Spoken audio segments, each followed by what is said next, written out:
कहानी है रामपुर गांव की, जहां के मर्द महिलाओं को हमेशा नीचा दिखाने की कोशिश में रहते।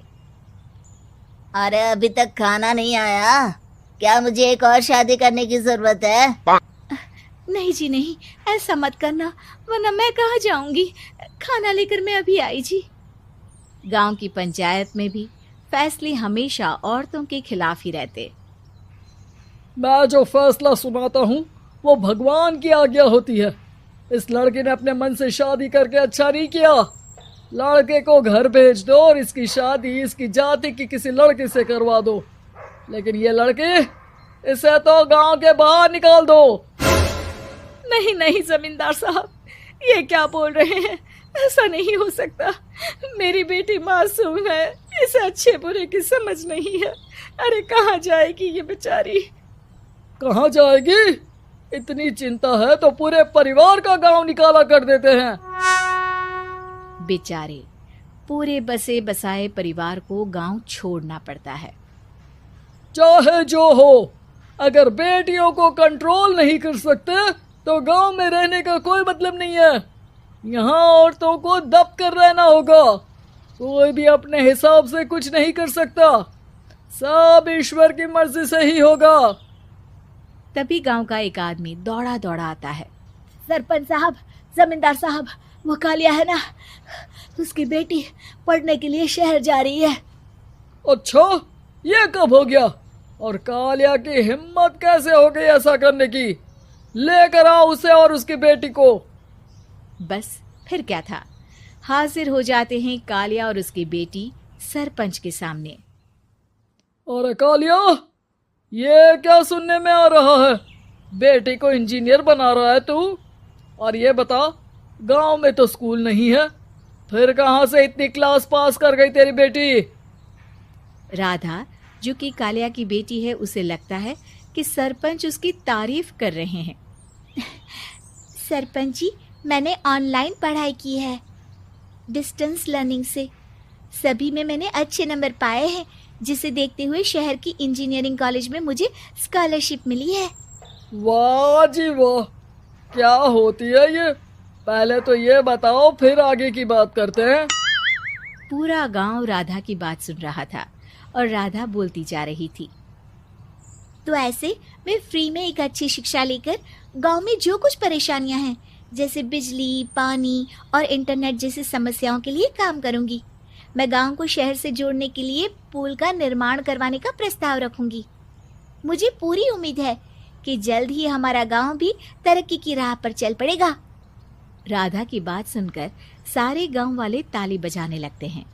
सरपंच को समझ नहीं आता कि वो क्या करे। चुप रह नादान लड़की, गांव के खिलाफ जाने के लिए तुझे गांव से बेदखल कर दिया जाएगा, वो भी पूरे परिवार के साथ। और हाँ, अगर ठीक से गांव में रहना चाहती है तो ये पढ़ाई लिखाई छोड़ दे। हम तेरे लिए गांव का कोई होनहार लड़का देखेंगे। तभी गांव का एक आदमी बोल पड़ता है। अरे नहीं नहीं सरपंच जी, राधा बिटिया जो बता रही है, अगर वैसा हो जाए तो हम लोगों को पैसा कमाने के लिए बाहर नहीं जाना पड़ेगा। हाँ जी, और ना ही कोसों दूर पानी के लिए भटकना पड़ेगा। हमारे बच्चे भी अच्छी पढ़ाई कर सकेंगे और आगे बढ़ेंगे, ना कि हमारी तरह खेती करते बैठेंगे। क्यों गांव वालों, राधा बिटिया का साथ देना चाहिए ना। सरपंच देखता है कि गांव राधा के साथ है तो वो चुप हो जाता है। वो घर आकर अपने सलाहकार से बात करता है, जो बहुत ही चालाक किस्म का इंसान होता है।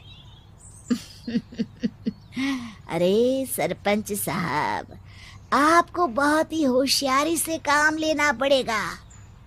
एक बार गांव तरक्की कर गया, यहाँ के बालक पढ़ लिए तो कोई ना पूछेगा आपको।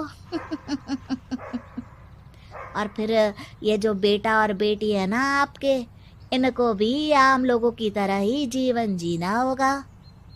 हाँ, लेकिन करे तो क्या करे? वो ना आप मुझ पर छोड़ दीजिए, बस मैं जैसा बोलूं करते जाइए। अगले रोज सुबह जब गांव वाले सोकर उठते हैं तो राधा के घर के बाहर और साथ ही वो लोग जिन्होंने राधा का सपोर्ट किया था, उनके घर के आगे लाल रंग से कल आऊंगी लिखा होता है। कल आऊंगी, यह क्या होता है? अरे यह तो खून से लिखा है, लगता है कोई भूत प्रेत या चुड़ैल का साया है। चलो सरपंच जी के पास चलते हैं। सभी सरपंच के पास जाकर उसे सारी बात बताते हैं। अरे ये तो बड़ी मुश्किल की बात है। चलो मैं एक बाबा को जानता हूँ, उन्हें बुला लेता हूँ। सरपंच बाबा को लेकर गांव के घर के बाहर जाता है। ओहो, तो ये वो चुड़ैल है जो उन लोगों को निशाना बनाते हैं जो गांव को बदलने का सपना देखते हैं। वो गांव को ऐसे ही संपन्न देखना चाहती है। वो नहीं चाहती कि कोई बाहरी यहाँ का कायाकल्प करे। क्या तुम लोगों में से किसी ने गांव को बदलने की सोच रखी है? तभी राधा की माँ रोते रोते आती है। मेरी राधा घर से गायब हो गई है। अरे कोई तो बचाओ, मेरी बच्ची कहाँ गई?